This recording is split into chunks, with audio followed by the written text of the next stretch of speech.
हरिः ओम श्री गुरुभ्यो नमः। हरिः ओम। ओम शन्नो मित्रः शं वरुणः शन्नो भवत्वर्यमा शन्न इन्द्रो बृहस्पतिः शन्नो विष्णुरुक्रमः।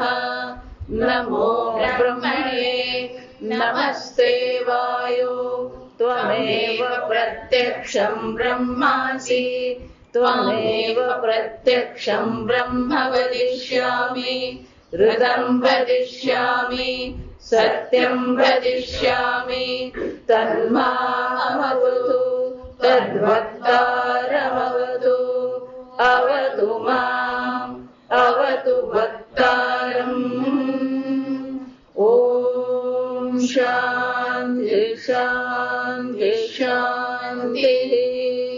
ॐ सहनावतु सहनौ भुनक्तु सह वीर्यं करवावहै तेजस्विनावधीतमस्तु मा विद्विषावहै। ॐ शान्ति शान्ति शान्तिः। ॐ पूर्णमदः पूर्णमिदं पूर्णात् पूर्णमुदच्यते पूर्णस्य पूर्णमादाय पूर्णमेवावशिष्यते। ॐ शान्ति शान्ति शान्तिः।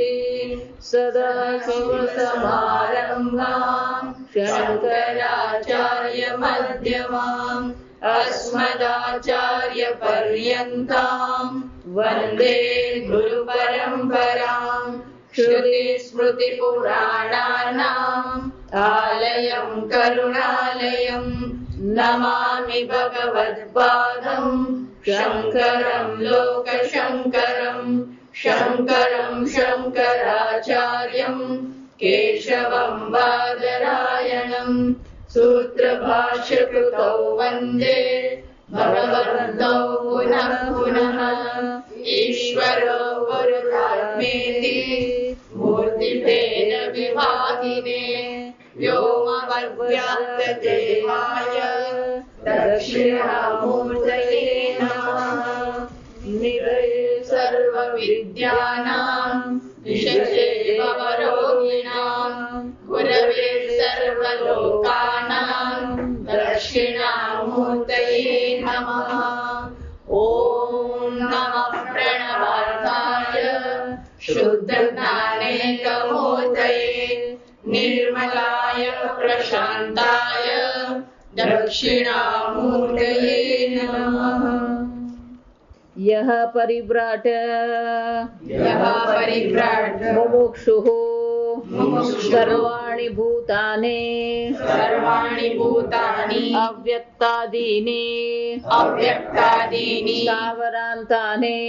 स्थावरान्तानि आत्मने एव अनुपश्यति आत्मव्यतिरिक्तानि न पश्यति इत्यर्थः। सर्वभूतेषु च तेषु एव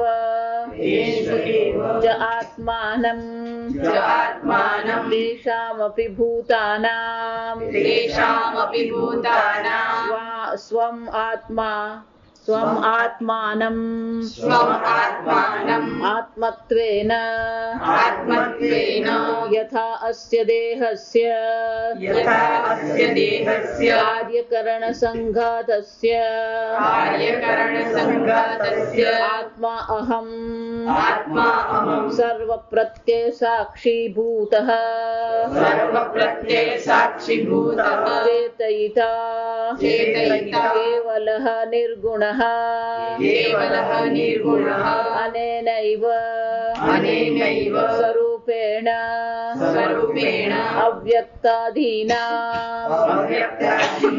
स्थावरान्तानाम् अहमेव आत्मा इति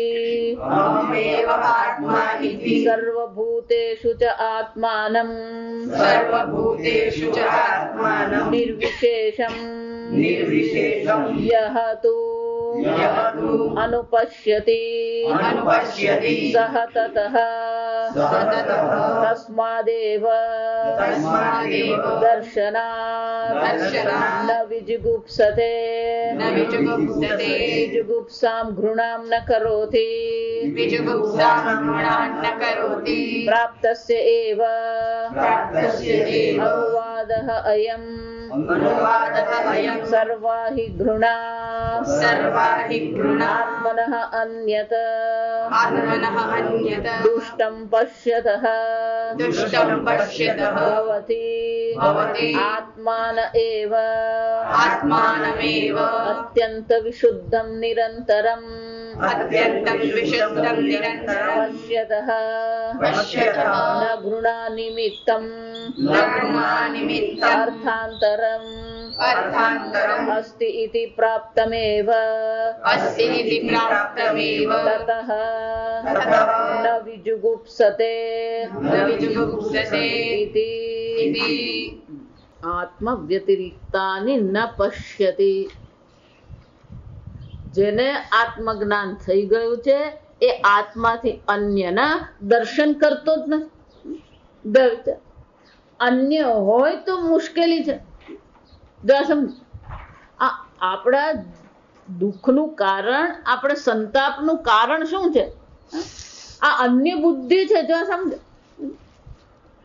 જ્યાં અન્ય બુદ્ધિ છે, દ્વૈત બુદ્ધિ છે, ત્યાં પછી પેલું દુઃખ રહેવાનું જ છે. વ્યતિરિક્તાની ન પશ્યતિ, આત્માથી અન્ય દર્શન છે જ ને. એટલું જ નહીં, સર્વભૂતેષુ ચેતેષુ એવ ચ આત્માનમ. બે વસ્તુ, આત્મની એવ અનુપશ્યત, આત્મામાં એ સર્વના દર્શન કરે છે. એટલું જ નહીં, સર્વમાં સર્વાણી સર્વેષુ ભૂતેષુ તેષુ એવ આત્માનમ. સર્વભૂતોમાં જે છે એ કોણ છે? આત્મા જ છે. માટીમાં જ સર્વ ઘડા છે, સર્વ ઘડામાં માટી છે. સમજતો, આને સમીકરણ કહેવાય.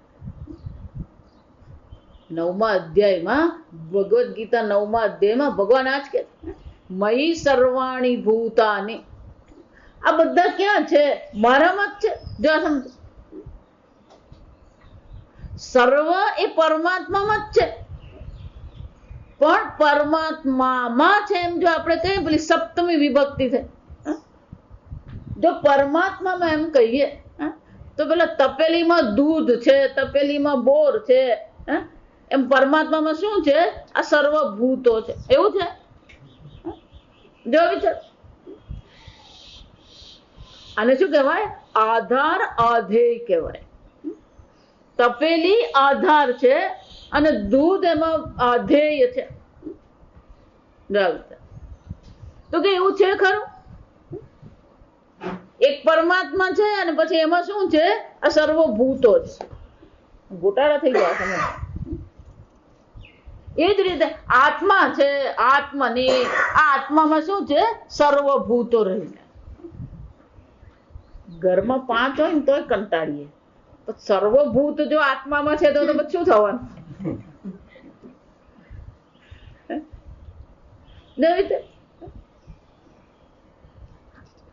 મગજમાં બધું ભરેલું છે. ગીતા ભગવાન શું કહે છે? સ્પર્શાન કૃત્વા બહિઃ બાહ્યાન. આ બધું અંદર ભરેલું. હવે આત્મામાં જો બધા ભૂતો છે તો પછી શું થવાના? ગાડા થઈ જવાના આપણે. જો વિચાર, હવે પછી શ્લોકમાં પેલા કહેવાના તત્ર કહ મોહ કહ શોક. શોક નહીં, એ તો શોક નહીં, અતિશોક થઈ જાય. પછી શું થઈ જાય?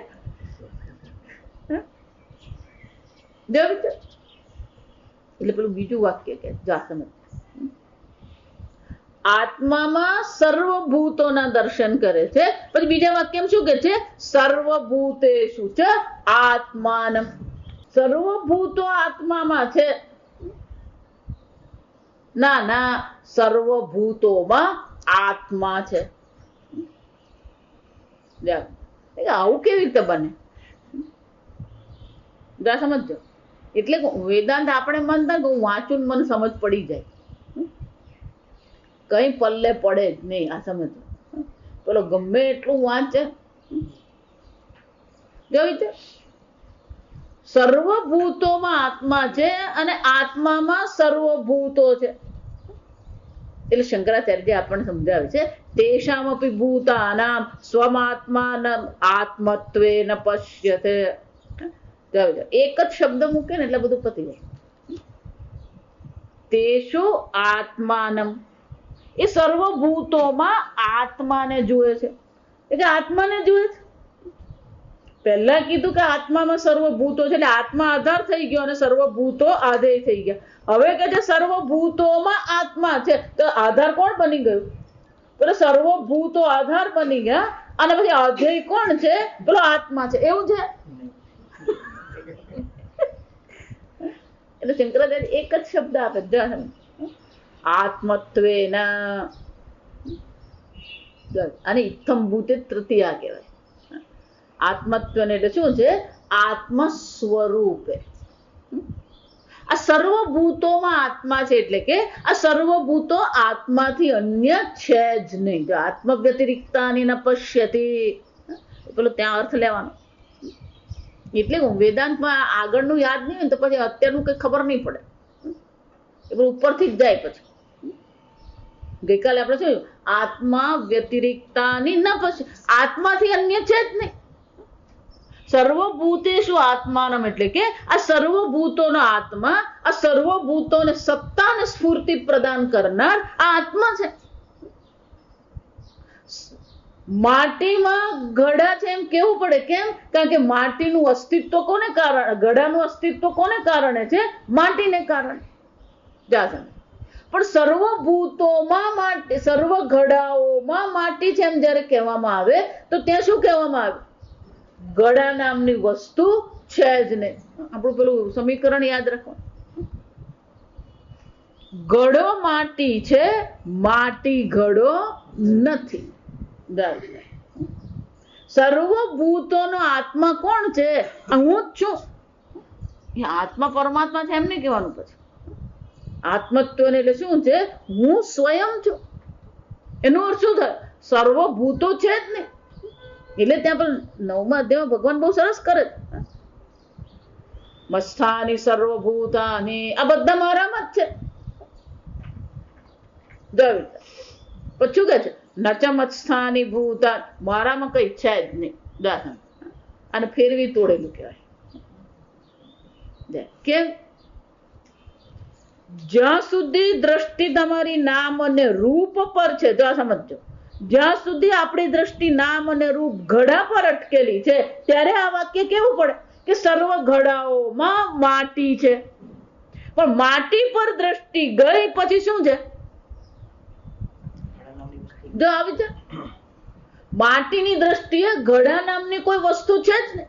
એ જ રીતે આત્મત્વેન અનુપશ્યત, આત્મ સ્વરૂપે જયારે આ બધાને જુએ છે પછી આ સર્વભૂતો છે. એટલે શંકરાચાર્ય બહુ સરસ કહે છે, જો સમજો, યથા અસ્ય દેહસ્ય કાર્યકરણ સંઘાતસ્ય આત્મા અહમ. જેવી રીતે એક આ દ્રષ્ટાંત આપણે લઈએ, યથા અસ્ય દેહસ્ય, વિચાર, આજે પોતાનો દેહ જે છે, આ દેહ કેવો છે? કાર્યકરણ સંઘાતસ્ય. દેહ એમ કહીએ, જો સમજો, સામાન્ય રીતે આપણે પેલો દેહ શબ્દ વાપરીએ, શરીર શબ્દ વાપરીએ ને એટલે આપણે ફક્ત આ સ્થૂળ શરીર જ દેખાય.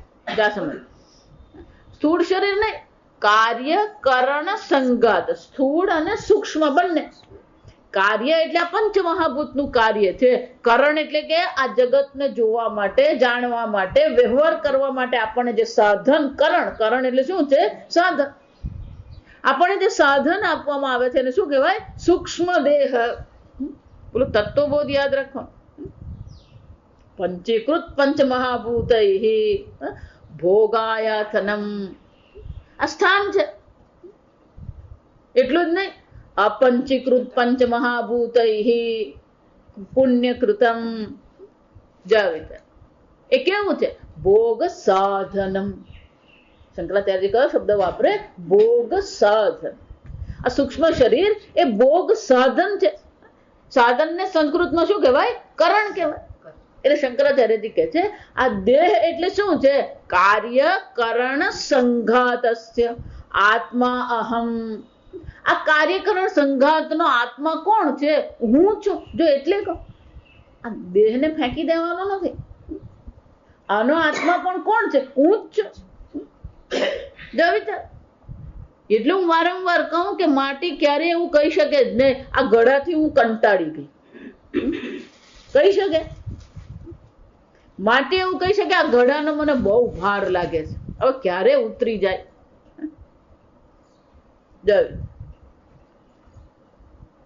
ગળો અને માટી બે હોય તો પછી પેલો ભાર લાગે, બે હોય તો કંટાળવાનો પ્રશ્ન આવે. એટલે શું કે છે? કાર્યકરણ સંઘાતસ્ય આત્મા અહમ. એટલું જ નહીં, આ એક જ કાર્યકરણ સંઘાત નહીં, સર્વ પ્રત્યય સાક્ષી.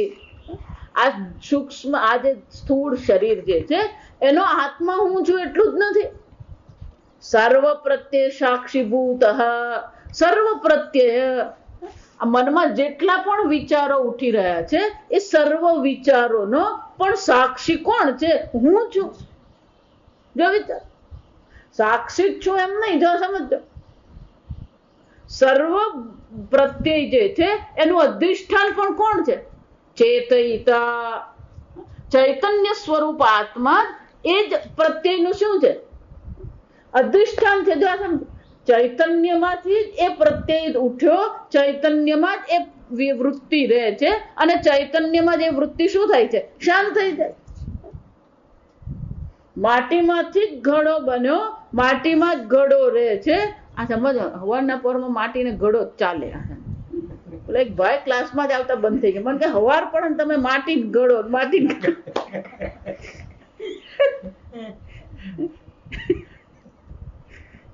વિદ્યાત્માનંદજી કોઈ પ્રશ્ન પૂછ્યો કેમ્પમાં, સ્વામી જ્યાં હવાર પડે ઘડો માટીને હાન પડે શું કરવાનું હોય? ઘડો સ્વામીજી કે આજે બધા લખવા વાળા છે ને એ ફ્લેટમાં ને સોસાયટીમાં રહેતા નતા. આ બધા ક્યાં રહેતા હતા? પેલા જંગલમાં રહેતા. ત્યાં પેલી ઘાસની ઝૂંપડી બનાવીને રહેતા. એટલે એમની પાસે શું હોય? જો આ સમજો, પાણી પીવા માટે શું હોય? પેલો એક ઘડો હોય.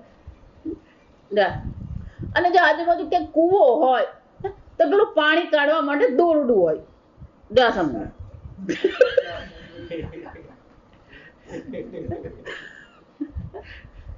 એટલે ત્રણ જ દ્રષ્ટાંત આવે. જો આ સમજો, દોરડું અને સાપ, ઘડો અને માટી. અને આકાશની વાત આવે એટલે શું? મઠાકાશ અને મહાકાશ. કેમ? પેલો એ મઠમાં રહેતો, ઝૂંપડીને મઠ કહેવાય. અને પછી આપણે મઢી એવું કહીએ, મઢુલી, પછી જાત જાતના શબ્દ. એટલે એ જ્યાં રહેતો એ ચર્ચા કરવાનો. મઠાકાશ અને શું છે? મહાકાશ. અને પેલો ઘડો એટલે ઘટાકાશ અને મઠાકાશ. જા સમજ, વસ્તુ એ છે.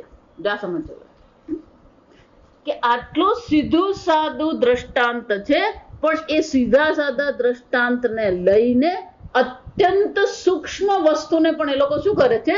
સમજાવી શકે છે. જા સમજ, સીધી સાદી વસ્તુ છે. ઘડો અને માટે એકદમ સીધી સાદી વસ્તુ છે, પણ એના દ્વારા શું કરવામાં આવી રહ્યું છે? એ તત્વોને સમજાવવામાં આવી રહ્યું. એ ઘડો માટી સાંભળી સાંભળીને કંટાળી નહીં જવાનું હોય. જા સમજ, સામજી ઋષિકેશ હતા તો હું પણ ઋષિકેશ ત્યાં ગઈ હતી. ત્યાં શિબિર ચાલે. ત્યાં 8-8 દિવસના શિબિર હોય, 4 શિબિર હોય હંમેશા. આ ફેબ્રુઆરી, માર્ચ, એપ્રિલમાં સ્વામીજીને શું હોય? પેલા 4 શિબિર હોય અને બધા નોંધાવતા હોય. પણ કેટલાક લોકો એમના શહેરમાં જે વર્ગો ચાલે એ વર્ગો ભરે નહીં. જો આ સમજો, પેલા શિબિરમાં જાય. આ સમજ, એટલે 5 વર્ષ પર સ્વામીજી નિયમ કરી દીધો કે નો રિપીટેશન. નો રિપીટેશન શું છે? સ્વામીજી કહે કે આ દર વર્ષે એકના એક જ મોઢા હું જોઉં.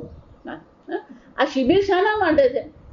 કે જે કોઈક નવો વેદાંતમાં રુચિ ઉત્પન્ન થઈ હોય એ આશ્રમમાં આવીને રહે, શિબિરમાં આવીને રહે, તો એને જરાક એક ધક્કો મળી જાય. જાસમ શિબિર આત્મજ્ઞાન માટે નથી. શિબિર આત્મજ્ઞાનમાં આપણે શું છે એ દ્રઢતા કરાવી આપે કે હા આ ભણવા જેવું છે. જાસમ એટલે સ્વામીજી કે હું એને પાયો નાખી આપું, પણ પછી દર વર્ષે પેલો પાયો નંખાવા આવે.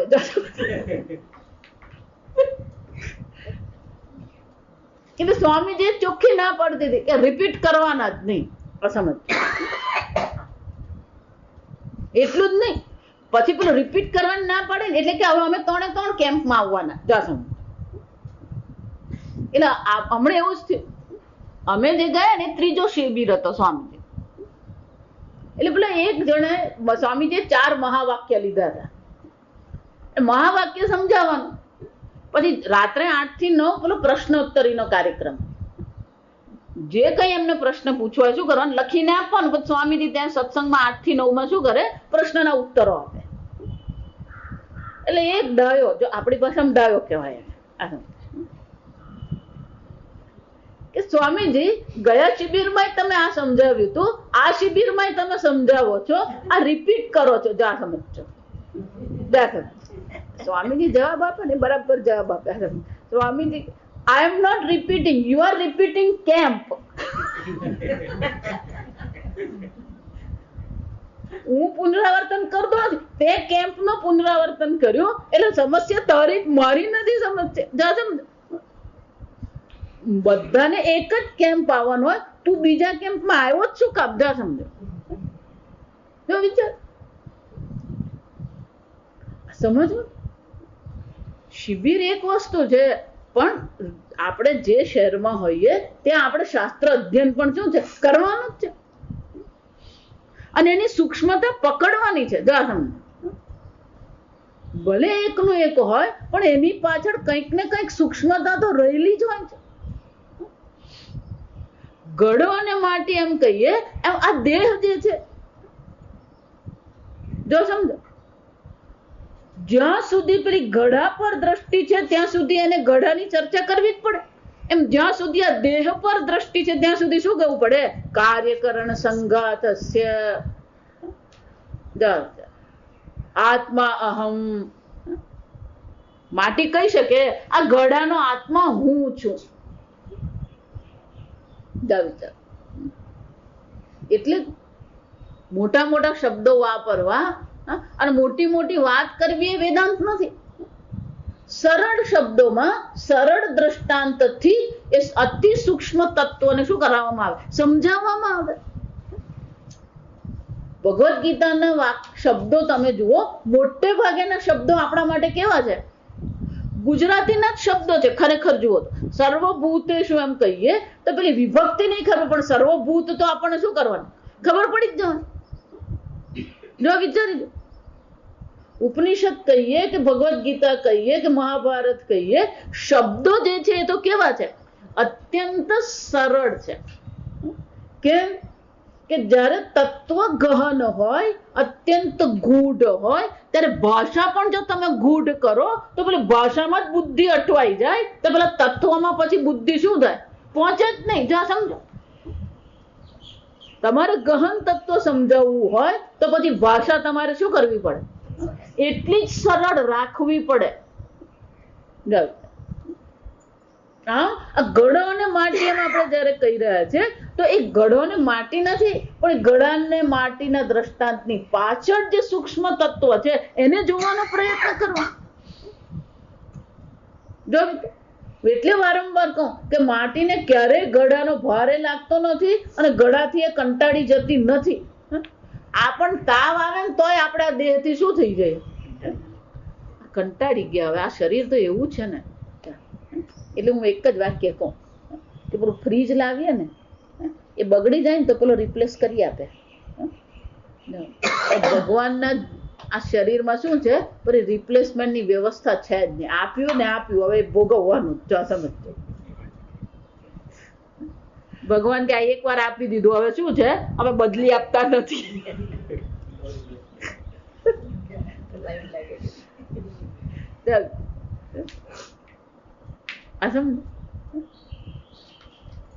દેહ છે પણ એ દેહનો આત્મા કોણ છે? હું છું. આ દેહને સત્તા અને સ્ફૂર્તિ પ્રદાન કરનાર કોણ છે? હું છું. જો વિચાર, પૂજ્ય સ્વામીજી બહુ સરસ કે આ દેહનું જ રિપ્લેસમેન્ટ છે એમ નહીં. જો આ સમજો, આ દેહમાં આપણે રિપ્લેસ કોઈ કરી આપે નહીં. હા, આ દેહની બદલે બીજો દેહ આપણે માગીએ એવું શક્ય બને નહીં. સ્વામીજી કે એવી ઘણી બધી વસ્તુ છે જેમાં કોઈ રિપ્લેસમેન્ટ છે જ નહીં આ જગત. ભગવાને કોઈ પ્રકારની શું છે વ્યવસ્થા રાખી જ નથી. હકીકત કહું તો મા બાપ શું કરવાનું? રિપ્લેસમેન્ટ.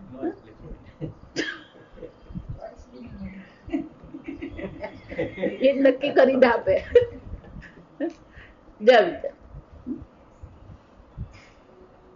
પેલી એડવર્ટાઇઝમેન્ટ આવે, છોકરી જોઈએ છે, છોકરો જોઈએ છે, એમ એડવર્ટાઇઝમેન્ટ મા બાપ જોઈએ છે.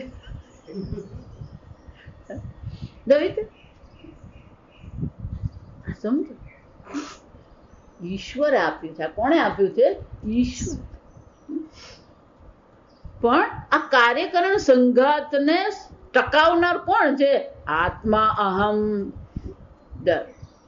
એ જ રીતે સર્વ પ્રત્યે સાક્ષી ભૂત. ભૂત એટલે સ્વરૂપ. ત્યાં ભૂત શબ્દનો અર્થ શું થાય? સ્વરૂપ. આ સર્વ પ્રત્યે સર્વ વિચારો છે એનો પણ આત્મા કોણ છે? એનું સ્વરૂપ કોણ છે? ચૈતન્ય જ છે. ઘડો અને માટી બે છે જ ને. ઘડો શું છે? માટી છે. એમાં સર્વ પ્રત્યે કોણ છે? આત્મ સ્વરૂપ જ છે. સર્વ પ્રત્યે સાક્ષીભૂત ચેતયિતા. શ્વેતાશ્વેતર ઉપનિષદનો આ મંત્ર છે, સમજવા. એટલે શું કે છે? ચેતયિતા. ચેતયિતા એટલે કે એ કોણ છે? ચૈતન્ય સ્વરૂપ આત્મા છે. કેવલ. પેલું બીજો છે જ નહીં. કેવલ એટલે એક. કેવલ નો અર્થ શું થાય? એક અદ્વિતીય. જો આ એક શબ્દ વાપરીએ ને વેદાંતમાં, એટલે પેલો અદ્વિતીય શબ્દ વાપરવો જ પડે. જો આ સમજ. એક એમ કહીએ, જો આ વિચાર. બે એમ કહીએ, ત્રણ એમ કહીએ, જો આ વિચાર. પણ બે પણ અનેક હોઈ શકે કે નહીં? બે બે બે બે તો બે કેટલા થયા? 5 થયા. જો સમજો, એક એક એક એમ કહીએ તો કેટલા થયા? એક પણ અનેક થાય. જો સમજો, એક અનેક હોઈ શકે, બે અનેક હોઈ શકે, ત્રણ પણ શું હોઈ શકે? અનેક હોઈ શકે. જો સમજો, એમ આત્મા એક છે પણ એ એકમાં પણ અનેકતા હોઈ શકે ને. જો સમજો, સમજે કે નહીં સમજે? એકડો એમ જયારે આપણે એમ કહીએ તો એકડા પણ ઘણા હોઈ શકે ને. જો વિચાર, એક એક એક એક. ફૂલ એમ કહીએ તો ફૂલ ઘણા હોઈ શકે. એમ એક એમ કહીએ તો એકમાં પણ અનેકતા આવી શકે. જો સમજ, ભલે એક તમે કીધું પણ એક પણ શું હોઈ શકે? અનેક હોઈ શકે. અને એટલા માટે એક અનેક નથી. એટલા માટે શું કહેવું પડે? અદ્વિતીય. પેલું બીજું જ નથી. જો સમજો, એકમ અદ્વિતીયમ. સદૈવ સૌમ્ય ઇદમ અગ્ર આસીત એકમેવ અદ્વિતીયમ. એ એક જ છે, પેલું બીજું છે જ નહીં. એને જ દર્શાવવા માટે શ્રુતિમાં તો કયો શબ્દ વાપરે? કેવલઃ. કેવલઃ નો અર્થ શું થયો? એક જ છે અને અદ્વિતીય. આ બધાનો જો એ સાક્ષી છે, આ સમજો, આ બધાનો એ અધિષ્ઠાન છે, તો પછી આ બધા નામ અને રૂપ આ આત્મામાં આવી ગયા ને. નિર્ગુણ. આત્મામાં કોઈ નામ રૂપ કોઈ ગુણ છે જ નહીં. સર્વ ગુણ ક્યાં દેખાઈ રહ્યા છે? આત્મામાં જ દેખાઈ રહ્યા છે. પણ એ આત્માનું સ્વરૂપ છે નહીં. તર્કની દ્રષ્ટિએ વિચારીએ ને, તો આ જગતમાં જેટલી વસ્તુ છે એ બધી વસ્તુ સાકાર છે, સગુણ છે, સવિશેષ છે. દરેકનો ગુણ છે, દરેકનો આકાર છે અને દરેકની વિશેષતા છે. જો એ સાકાર વસ્તુ જે છે અથવા સગુણ વસ્તુ જે છે એનું જે અધિષ્ઠાન છે એ અધિષ્ઠાન સગુણ હશે કે નિર્ગુણ હશે? વિચાર. સગુણનું અધિષ્ઠાન સગુણ હોઈ શકે? સાકારનું અધિષ્ઠાન સાકાર હોઈ શકે? સવિશેષનું અધિષ્ઠાન સવિશેષ હોઈ શકે? વિચાર. સગુણ જે છે એનું અધિષ્ઠાન તો શું હોવું જોઈએ? નિર્ગુણ જ હોવું જોઈએ. સમજો બરાબર. સગુણનું અધિષ્ઠાન નિર્ગુણ જ હોય. નહીં સમજાય ને તો પૂછી લેજો. એ તો બધું ઉપરથી જ જવાનું છે. એ ઉપરથી જતું રહે ને પછી ઉપનિષદે પૂરું થઈ જાય. આ સમજ પછી બીજું ઉપનિષદે ચાલુ થઈ જાય. વેદાંત કે છે કે એક ડગલું આગળ ચાલીએ. સગુણનું અધિષ્ઠાન નિર્ગુણ જ હોય, પણ નિર્ગુણમાં સગુણ હોઈ શકે?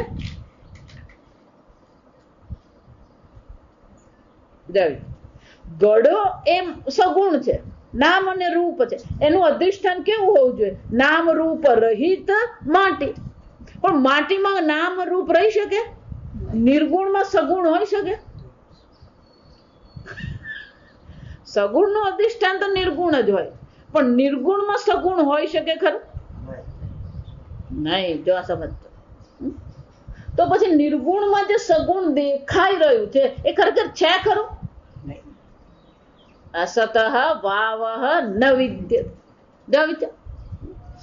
કેવલઃ નિર્ગુણઃ. જેટલા નામ અને રૂપ, જેટલા ગુણ અને આકાર દેખાય છે એ સર્વ રહિત આ આત્મા છે. જેટલા વિચારો ઉઠી રહ્યા છે સર્વ વિચારો રહિત આ આત્મા. સર્વ વિચારો, સર્વ નામ અને રૂપનું અધિષ્ઠાન આત્મા છે. સર્વ પ્રત્યે સાક્ષીભૂત. પણ સ્વયં આત્મા કેવો છે? કેવલ નિર્ગુણ.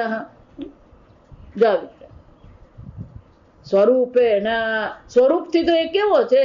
નિર્ગુણ છે. કોઈ ગુણ એમાં શક્ય જ નથી. જો એટલે હું વારંવાર કહું કે તમે કોઈની પણ આત્મકથા વાંચો તો આત્મકથા જ્યારે તમે વાંચી રહ્યા છો તો ત્યાં આકાર છે, દેશ છે, કાળ છે, ગુણ છે.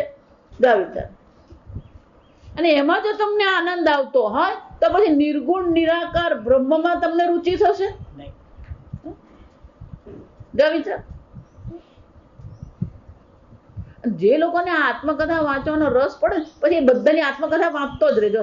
એ તાનો ત્યાં જ હોય. જા સમજ. હકીકત કહું તો હું પહેલેથી જ્યારથી આ ભણાવું છું ત્યારથી હું કહું છું મહેરબાની કરીને કોઈ પણ મહાત્માની આત્મકથા વાંચવાની નહીં. જા સમજ. કેમ? કે આત્મકથા જે વાંચી રહ્યા છે એ આત્મકથા જે ચર્ચા છે એ તત્વોની ચર્ચા છે કે ઉપાધિની ચર્ચા છે?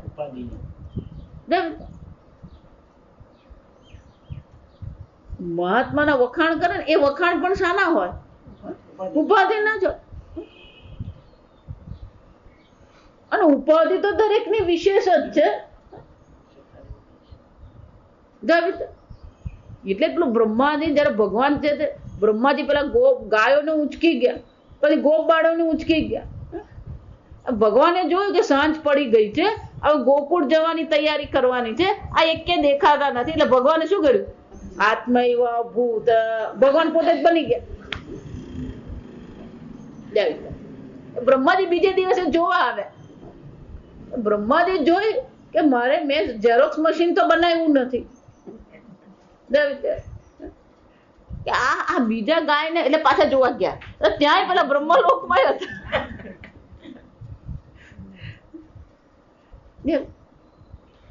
સર્વ ગુણ છે, સર્વ ઉપાધિ કેવી છે? વિશેષ છે. પેલા મહાત્મા એક ચમચી મગ ખાઈને ગયું. ભાઈ તારે કઈ કરવાની જરૂર નથી. જાસા. એની ઉપાધિ અલગ છે, એની ઉપાધિના ગુણ અલગ છે, વિશેષતા અલગ છે. કાલે જ અમારી ચર્ચા આપણા ગુજરાતમાં એક ચિલ્ડ્રન યુનિવર્સિટી ઊભી થાય. જો આ વિચારી છે, એક બહુ અદ્ભુત કાર્યક્રમ બની રહ્યો છે. એને કહેવાય ચિલ્ડ્રન યુનિવર્સિટી. તો પેલા ભાઈ મને કે માતાજી તમારે આધ્યાત્મિક અને ધાર્મિક માર્ગદર્શન અમને આપવાનું, અને એમાં જ એક કાર્યક્રમ થશે. એ કાર્યક્રમ ગર્ભાધાનથી શરૂ કરીને શરૂ થશે. જા સમજવા, યુનિવર્સિટી જે છે પેલો 6 વર્ષનો થાય 2 વર્ષનો થાય ને એમ નહીં, તો ગર્ભાધાનથી જ બધું શરૂ થશે. જા વિચાર તો કે માતાજી આ બધા જે ગર્ભમાં રહેશે અને પછી એ બાળકો જે જન્મે છે એને કેવા પ્રકારના સંસ્કાર આપવા જોઈએ, અને એને માટે આધ્યાત્મિક અને ધાર્મિક કેવા પ્રકારથી હોવું જોઈએ. જા વિચાર આ સમજ. એટલે મેં પહેલું જ એમને કહ્યું કે આપણો ધર્મ જે છે એ 10 કમાન્ડમેન્ટ નથી. ખ્રિસ્તી ધર્મમાં કેવું છે, પેલા ભગવાન 10 નિયમો આપ્યા છે, તમારા 10 નિયમોને શું કરવાનું, એટલે એને ગુજરાતીમાં શું કહેવાય, બધાને એક જ લાકડીએ હાંકવાનું. આપણો ધર્મ બધાને એક લાકડીએ હાંકવા વાળો નથી. વ્યાસજીએ 18 પુરાણની રચના કરી. જા સમજો. મેં કીધું તમે જે પણ વ્યક્તિ કે જે પણ કુટુંબને સાથે આપણે આ કામ કરીશું, એ કુટુંબના પોતાના દેવતા હશે, કુળ દેવતા હશે, એમના સંસ્કાર હશે, તો બધાને એક લાકડી આપણે હાંકી શકવાના નથી. એનો અર્થ શું થયો, એનો દેશ, એનો કાળ, એના કુળ, એની જાતિ, જો આ સમજો બરાબર. આ બધાને અનુલક્ષીને આપણે શું કરવા પડવાના, પેલા વિકલ્પ રાખવા પડે. એને શું કહેવામાં આવે, વિકલ્પ. મેં કીધું આપણે સાથે બેસીને ચર્ચા કરવી પડશે કે કયા કયા પ્રકારના વિકલ્પ આપણે રાખીએ. ધારો કે કોઈ મુસલમાન છે, જો સમજો, તો પછી એને કયા પ્રકારના ગ્રંથોનું એને કરવું જોઈએ, એને કયા દેવતાનું, કયું મંદિર, કયો મંત્ર, આ બધું શું કરવું પડે. જો સમજો. મેં કીધું એક લાકડી હાંકવાની વાત કરવાની જ નહીં. જો સમજો, આપણું શાસ્ત્ર અત્યંત અદ્ભુત છે, પણ લોકો એને જાતિવાદ ને કોમવાદ માનીને શું કરે છે, હળતું જ કરે છે લોકો. જો સીધું તમને હું બતાવું, મેં એમને કહ્યું એટલે સાંભળીને એટલા ભાઈ ખુશ થઈ ગયા. મને કે માતાજી અરે વાહ, કે આ તો બહુ સરસ તમે કહ્યું. જો વિચારો, 4થા અધ્યાયમાં આવશે આ બધું કે બ્રાહ્મણ એટલે સત્વ પ્રધાન છે. સામાન્ય રીતે તમે જુઓ તો બ્રાહ્મણો જે છે ને એ બધા શિવની પૂજા કરવા વાળા. ક્ષત્રિય જે શક્તિ પ્રધાન છે એ બધા કોની પૂજા કરવા વાળા, માતાજીની પૂજા કરવા વાળા. વૈશ્ય જે છે એ બધા વિષ્ણુની પૂજા કરવા વાળા. વૈશ્ય જે બ્રાહ્મણ એટલે કે જે વેપારીઓ છે એ મોટે ભાગે કોણ છે, રામ અને કૃષ્ણ વાળા. શુદ્ર જે છે એ બધાના ભગવાન પેલા હનુમાનજી છે. જો સમજ, મને કે આવું તો એ પોતે બ્રાહ્મણ જ છે. જો સમજ, એ ભાઈ જે છે પોતે જ શું છે, એ બ્રાહ્મણ જ છે. કે માતાજી આ તમારી વાત સાચી. મેં કહું એ જ કહું છું તમને, એમાં કોમવાદનો પ્રશ્ન નથી, એમાં સ્વભાવનો પ્રશ્ન છે, કુળનો પ્રશ્ન છે, સંસ્કારનો પ્રશ્ન છે.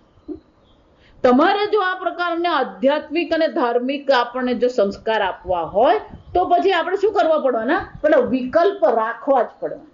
આ એક ભાષાના વિકલ્પ પણ કરવા પડવાના. ગુજરાતી છે, હિન્દી છે, અંગ્રેજી છે, આ સમજો, આમ વિકલ્પ છે. જ્યાં નામ અને રૂપ છે, ગુણ અને આકાર છે, ત્યાં શું થવાનું, વિકલ્પ આવવાનો જ છે. અને જો આપણે આપણો જો આત્મકથાનું, જો આપણે શરૂ ત્યાંથી કર્યું, જો આત્મકથા આપણે વાંચતા હોઈશું તો આપણી બુદ્ધિ શું કરવાની, પેલી વિશેષતામાં જ પડવાની. પણ આત્મા કેવો છે, નિર્વિશેષ. ખરેખર જે સંસ્કારની પ્રવૃત્તિ આપણે કરવાના છે એમાં 4 વસ્તુ જોવી પડે. એક સમાજ જોવો પડે, જો વિચાર, કુળ જોવું પડે, ધર્મ જોવો પડે, અધ્યાત્મ જોવો પડે, નૈતિકતા કોને કહેવાય. જો વિચાર, આ બધી વસ્તુને આપણે નકારતા નથી, સારી જ વસ્તુ છે. પણ જ્યારે તત્વની ચર્ચા કરીએ તો પછી શું કરવાનું હોય, નિર્ગુણ, નિર્વિશેષ, નિરાકાર, વસ્તુ જ અલગ થઈ જાય. અને એટલે શંકરાચાર્ય શું કહે, સર્વ આત્મા જે, જો સમજો વાક્ય જો, મંત્ર જો, જે સર્વભૂતોને આત્મામાં જુએ છે, જે આત્માને સર્વભૂતોમાં જુએ છે, આ દ્વારા આપણને શું કરાવવામાં આવી રહ્યું, કે આ આત્મ તત્વ જે છે એ સર્વ પ્રકારના નામ રૂપથી શું છે? રહિત નિર્ગુણ તત્વ છે. જો એટલે મેં આગળ કહ્યું કે કોણ આધાર ને આધાર અને અધેયની દ્રષ્ટિએ વિચારીએ તો આ વાક્ય તો કેવું થઈ જાય? વાચ્યાર્થ કહેવાય એને. તમે જો આ મંત્રનો વાચ્યાર્થ લેશો તો કોઈ એનો અર્થ નીકળવાનો જ નથી. આત્મામાં સર્વભૂતો, સર્વભૂતોમાં આત્મા, આ વાચ્યાર્થ લઈએ તો એનો કોઈ અર્થ નથી. લક્ષણા જ કરવી પડે. અને લક્ષણ એટલે શું કરવાનું? આ સર્વભૂતોને આત્મ સ્વરૂપે જુએ છે. આત્મત્વેન પશ્યતિ. એટલે માટે આ મંત્રનો અર્થ શંકરાચાર્યજી આગળ કહી ગયા, આત્મા વ્યતિરિક્તાની ન પશ્યતિ. અહીંયા જે કઈ છે સર્વ આત્મા માત્ર છે. કેમ? કે આપણું પહેલું વાક્ય કયું છે ઉપનિષદનું? ઈશાવાસ્ય ઈદગુમ સર્વમ. અહીંયા જે કઈ છે સર્વ ઈશ્વર માત્ર છે. અને ઈશ્વર પણ કેવો છે? આત્મત્વેન, આત્મ સ્વરૂપે છે. અને આત્મા કેવો છે? સર્વ સાક્ષી પ્રત્યયભૂત ચેતયિતા કેવલ નિર્ગુણ. કેવલ એમ કહે એનો અર્થ શું થયો? નામ અને રૂપને કોઈ શક્યતા છે જ નહીં. ગુણ અને આકારની કોઈ શક્યતા છે જ નહીં. ત્યાં સ્વરૂપેણ એટલે શંકરાચાર્ય શું કહે છે? સ્વરૂપથી આત્માનું સ્વરૂપ તો આ જ છે, નિર્ગુણ છે, એક અદ્વિતીય આત્મા છે. અવ્યક્તાદીનામ સ્થાવરાંતાનામ અહમેવ આત્મા ઇતિ સર્વભૂતેષુ ચ આત્માનમ. અવ્યક્તથી શરૂ કરીને, બીજ અવસ્થાથી શરૂ કરીને વ્યક્ત અવસ્થામાં પણ આ જડ અને ચેતન પર્યંત સર્વનો આત્મા કોણ છે? હું છું. અને જો આ સર્વનો આત્મા હું છું તો પછી હું કોણ છું? આત્માનમ નિર્વિશેષમ. એ આત્મા કેવો છે? સર્વ પ્રકારની વિશેષતા રહિત આત્મા છે. અને જો તમે આત્મકથા વાંચવા જશો તો પછી ત્યાં શું મળવાનું છે? સવિશેષમ.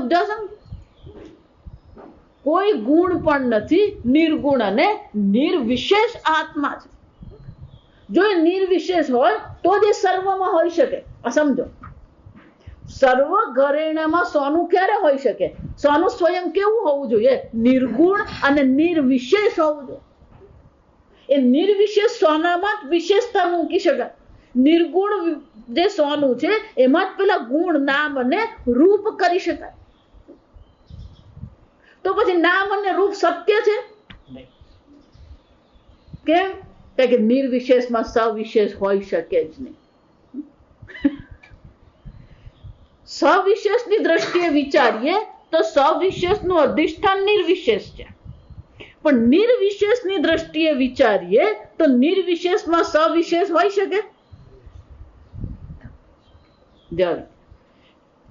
સર્વ ગુણ છે એ સર્વ ગુણ નિર્ગુણમાં જ હોઈ શકે. પણ નિર્ગુણની દ્રષ્ટિએ વિચારીએ તો સર્વ ગુણ છે? નિર્વિશેષમ નિર્ગુણમ આત્મા અહમિતિ પશ્યતઃ. આ પ્રકારથી જે નિર્ગુણ, નિરાકાર, નિર્વિશેષ આત્માને શું છે? જુએ છે. પશ્યતઃ. જો એટલે કહું, આત્મા નિર્ગુણ નિર્વિશેષ છે ને ત્યાં સુધી તો બધું જ બરાબર છે. પણ હું નિર્ગુણ નિર્વિશેષ છું ને,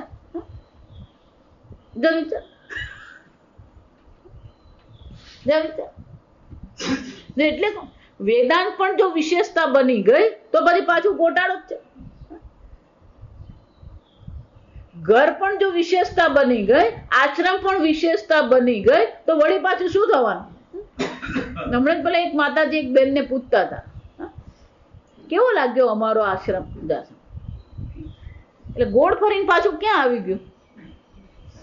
થોડું સવિશેષમાં જ આવી ગયું. પૂજ્ય સ્વામી એટલે બહુ સરસ કે આશ્રમ એટલે એક વ્યવસ્થા છે. આશ્રમ શું છે? એક વ્યવસ્થા. સરખામણી નથી ત્યાં. આશ્રમ વ્યવસ્થા છે જ્યાં તમે શાસ્ત્ર અધ્યયન કરી શકો. આશ્રમ એક વ્યવસ્થા છે જ્યાં તમે પૂજા પાઠ, ધ્યાન, સાધના કરી શકો.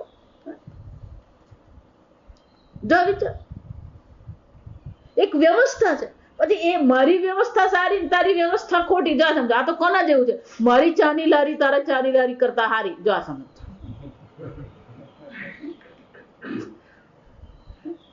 જો એટલે જ મારે ત્યાં વધારે લોકો આવે. હા કેમ આટ કહ્યું કે મારી ચાની લારી સારી છે એટલા માટે જ મારે ત્યાં ઘરાક વધારે આવે.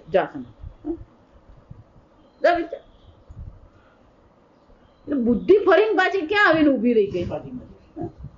સવિશેષમાં જ આવી. જો સમજો આમ આત્મા નિર્વિશેષ છે એમ નહીં. શંકરાચાર્ય શું કહે છે? હું નિર્વિશેષ આત્મા. આ બે વાક્ય જુઓ. આત્મા નિર્વિશેષ છે એક વસ્તુ છે. હું નિર્વિશેષ આત્મા છું એ શું છે? જ્ઞાન કહેવાય. એને શું કહેવાય? જ્ઞાન કહેવાય. જો અને શંકરાચાર્યજી કહે છે એટલે શ્રુતિ માતા પણ શું કહે છે? પશ્યતઃ. જે આ પ્રકારથી આત્માને નિર્ગુણ નિર્વિશેષ જુએ છે નવિજિગુપ્સતે તસ્માદેવ દર્શનાત. આ દર્શન માત્રથી ન વિજિગુપ્સતે વિજિગુપ્સામ ઘૃણામ ન કરોતી નિંદા બુદ્ધિમ ન કરોતી. સર્વનામ અને રૂપનું જો અધિષ્ઠાન ચૈતન્ય તત્વ છે તો કયા નામ અને રૂપની તમે ઘૃણા કરશો? આ તો કોના જેવું છે? આ લગ્ન શરૂ થાય, લગ્ન સરા શરૂ થાય એટલે મા બાપ પેલા છોકરીઓને લઈને ક્યાં જાય? પેલા ઘરેણા ખરીદવા જાય. મા બાપ એટલું જ જોતા હોય કે અમારી છોકરીને આટલા તોલા સોનું કરવું છે એટલે મા બાપ તો પેલું વજન જ જોતા હોય. આ સમજો. પણ છોકરી શું કહેતી? ના મમ્મી પણ આવી બંગડી મને નહીં ગમે. એટલે છોકરીની નજર કોના પર છે? નામ અને રૂપ પર. ના મમ્મી આ નહીં. પેલી આપણે કાકાને ત્યાં જોઈ ને એ બહુ સરસ છે બંગડી. એમ આપણી દ્રષ્ટિ ક્યાં જાય? મમ્મી એટલે પછી બહુ કરે ને આ કચકચ એટલે પેલું પપ્પા હોય ને એ પપ્પા શાંતિથી પોણો કલાક સુધી સાંભળ્યા કરે બધું. પેલું મા દીકરી બધી માથાકૂટ કરતા હોય, પેલો બેઠો બેઠો જોયા કરતો. પછી પેલું બહુ કચકચ થાય ને એટલે પછી પેલો બાપા હોય ને એક જ વાક્ય બોલે. એ બ્રહ્મજ્ઞાનનું જ વાક્ય હોય. આ સમય હવે આ બંગડી કે પેલી બંગડી બધું હોનું જ છે.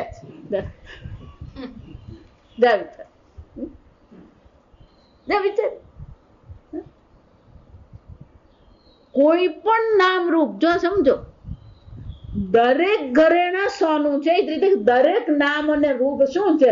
આત્મા માત્ર છે. અને જે સર્વમાં આત્માના દર્શન કરી રહ્યો છે ન વિજિગુપ્સતે એને ઘૃણા કરવાનો કોઈ પ્રશ્ન જ નથી.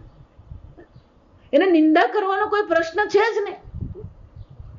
એટલે ભગવાન ત્યાં શું કહે છે? સુનીચૈવ સ્વપાકે છે. શું નહીં? કૂતરામાં સ્વપાકે કૂતરાનું માંસ ખાનાર જે ચાંડાળ છે. જો વિચાર સાધુ સ્વપી છે પાપી. શું સાધુ હોય કે પાપી હોય, સાધુમાં અને પાપીમાં સર્વત્ર સમદર્શન. સર્વત્ર શું છે? એ આત્મ તત્વના દર્શન કરે છે. નામ રૂપથી પર જવું જ પડે. બુદ્ધિથી સમજદારીમાં આપણે શું કરવું પડે? નામ અને રૂપથી જો તમે ઉપર નહીં ઉઠો તો આત્મજ્ઞાન થવું અશક્ય છે. કેમ? કે બધાનું અધિષ્ઠાન શું છે? એક આત્મ તત્વ છે. અને આગળ કહ્યું એમ આત્મ સ્વરૂપે નામ રૂપ છે જ નહીં, ઘડો માટી છે એમ ખબર પડી ગઈ. જો વિચાર એમ આ જગત શું છે? ઈશાવાસ છે. ઈદગમ સર્વમ. આ જગત ઈશ્વર માત્ર છે. આ વાસ્તવિકતા છે. પશ્યતઃ જે જુએ છે એટલે શંકરાચાર્ય શું કહે છે? દર્શનાત.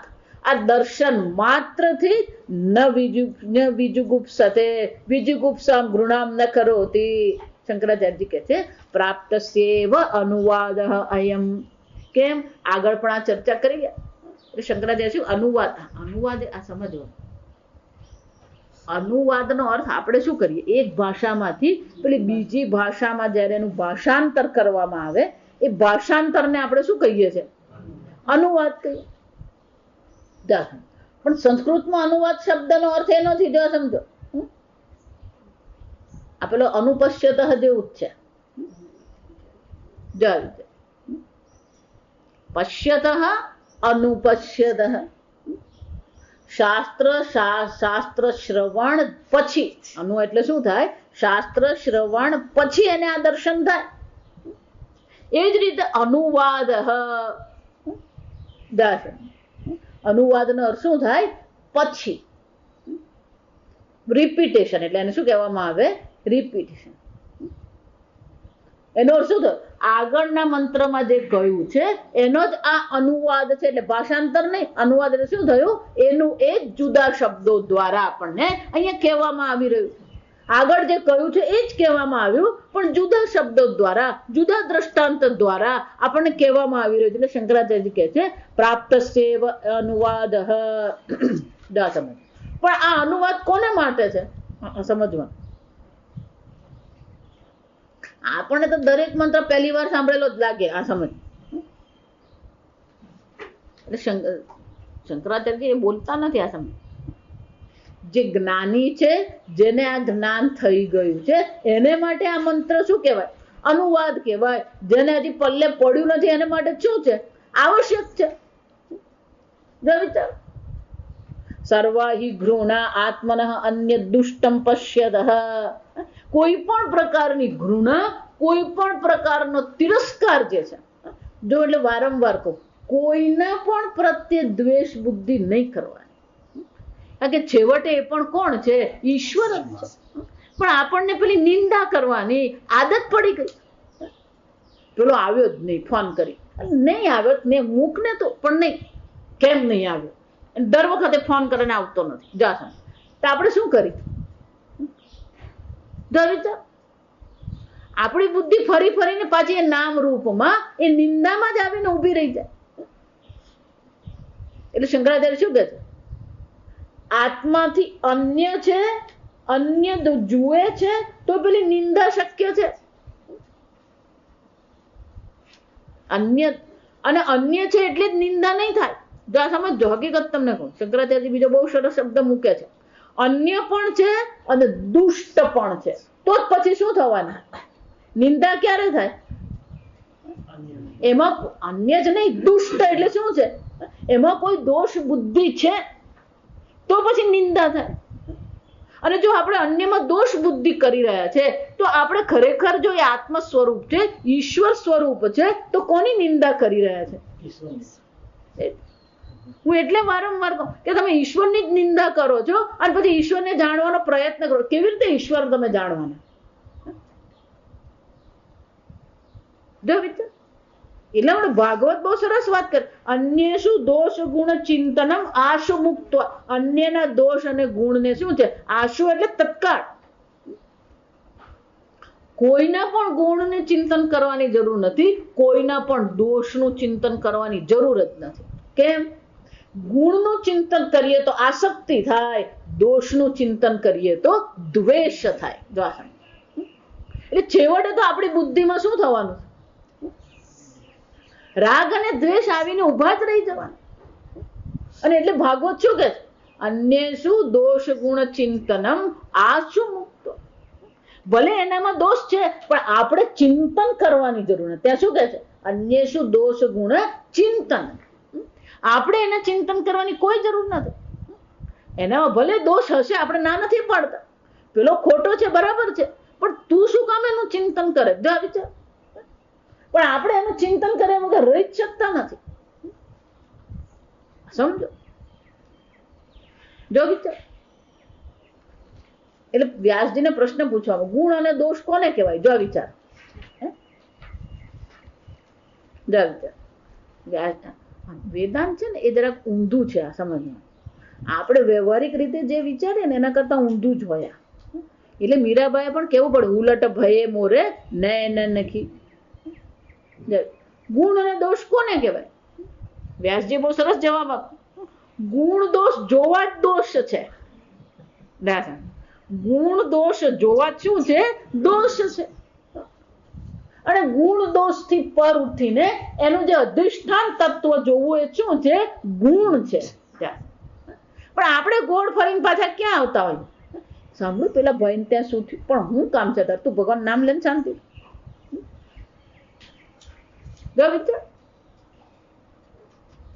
એટલે શંકરાચાર્ય શું કહે છે? અન્ય દુષ્ટમ. અન્ય પણ શું છે? એ દુષ્ટ છે. તો જ પછી શું આવવાનું? દુષ્ટમ પશ્યતઃ ભવતી આત્માનમ અત્યંતમ વિશુદ્ધમ નિરંતરમ પશ્યતઃ ન ઘૃણા નિમિત્તમ. પણ જે સર્વત્ર એક અદ્વિતીય આત્મતત્વના દર્શન કરી રહ્યો છે, અને આત્મતત્વ તો કેવો છે? ગુણ દોષથી પર અત્યંતમ વિશુદ્ધમ. નિર્ગુણ આગળ શબ્દ કયો, પછી નિર્વિશેષ શબ્દ કયો, હવે આત્મા માટે કયો શબ્દ કે છે? અત્યંત વિશુદ્ધમ. આત્મા કેવો છે? શુદ્ધ છે. કોઈ પ્રકારના ગુણ કે કોઈ પ્રકારના દોષ આત્મામાં છે જ ને. અત્યંતમ વિશુદ્ધમ પશ્યતઃ ન ઘૃણા નિમિત્તમ. એને ઘૃણા, એના તિરસ્કાર માટેનું કોઈ નિમિત્ત દેખાતું જ નથી. જો આ વિચાર, જે આત્મ તત્વના દર્શન કરી રહ્યો છે એને કોઈની પણ ઘૃણા, કોઈનો પણ દ્વેષ કરવા માટે શું છે? કોઈ નિમિત્ત એની પાસે છે જ નહીં. આને જ લક્ષણ કહેવાય. તમને જ્ઞાન થયું કે નહીં થયું એ ક્યારે ખબર પડે? કોઈના પણ પ્રત્યે આપણા મનમાં શું છે? દોષ બુદ્ધિ નહીં થાય, તિરસ્કાર નહીં થાય. હું એટલે તમને દ્રષ્ટાંત આપું છું કે રામજીએ જ્યારે રાવણની સાથે યુદ્ધ કર્યું ત્યારે રામજીના મનમાં કોઈ દ્વેષ કે તિરસ્કારની ભાવના નથી. જો સમજ, રાવણ ખરાબ હતો, દુષ્ટ હતો, એટલે ભગવાન રામે એને માર્યો નથી. એ અધર્મ કરતો હતો, અયોગ્ય હતું. દ્વેષથી કે તિરસ્કારથી એને મારવામાં આવ્યો નથી. કેમ? અત્યંતમ વિશુદ્ધમ તત્વમ. આમ આપણું મન પણ કેવું હોવું જોઈએ? કોઈના પ્રત્યે નહીં. જો હું એટલે વારંવાર કહું કે અન્યનું ચિંતન પણ છોડો, અને અન્યના ગુણ અને દોષનું પણ શું છે? ચિંતન છોડો. કારણ કે આ અગુણ અને દોષ જે તમે કહો છો ને, એની કોઈ પ્રતિષ્ઠા નથી. જો સમજો, આજે તમે જેને ગુણ કહી રહ્યા છો, કાલે એ જ તમારી દ્રષ્ટિથી શું બની શકે છે? દોષ બની શકે છે. આજે તમે જેને દોષ કહી રહ્યા છો, કાલે જ એ વસ્તુ તમારી દ્રષ્ટિએ શું બની જવાની? ગુણ બની શકે છે. જો આ સમજ,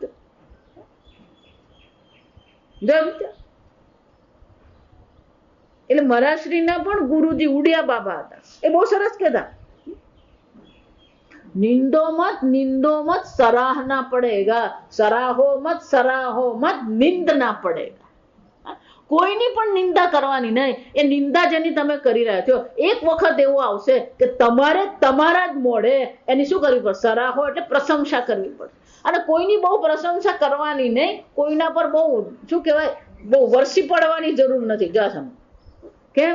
જેની પ્રશંસા કરી રહ્યા છો, એક વખત એક પ્રસંગ એવો બની જશે, તમે જ તમારા મોઢે એની શું કરશો? નિંદા કરશો.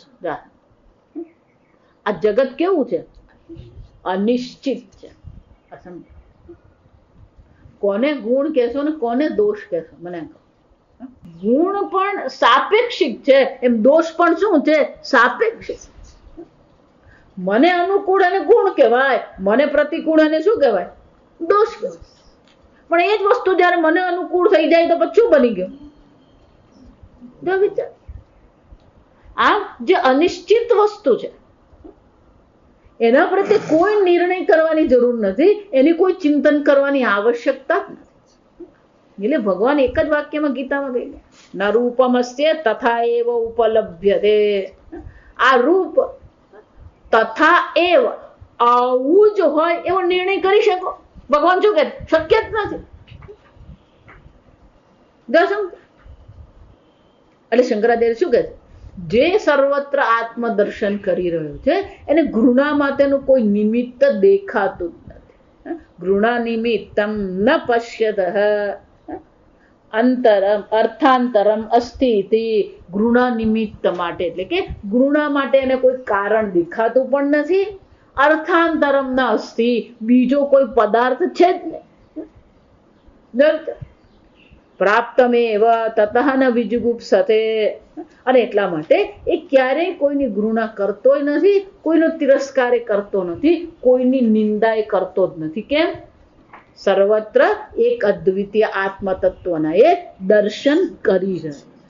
આગળ આપણે આવતીકાલે. ઓમ અસતો મા સદ્ગમય તમસો મા જ્યોતિર્ગમય મૃત્યોર્મા અમૃતંગમય. ઓમ પૂર્ણમદ પૂર્ણમિદં પૂર્ણાત પૂર્ણમુદચ્યતે પૂર્ણસ્ય પૂર્ણમાદાય પૂર્ણમેવાવશિષ્યતે. ઓમ શાંતિ શાંતિ શાંતિ. હરિ ઓમ શ્રી ગુરુભ્યો નમઃ. હરિ ઓમ.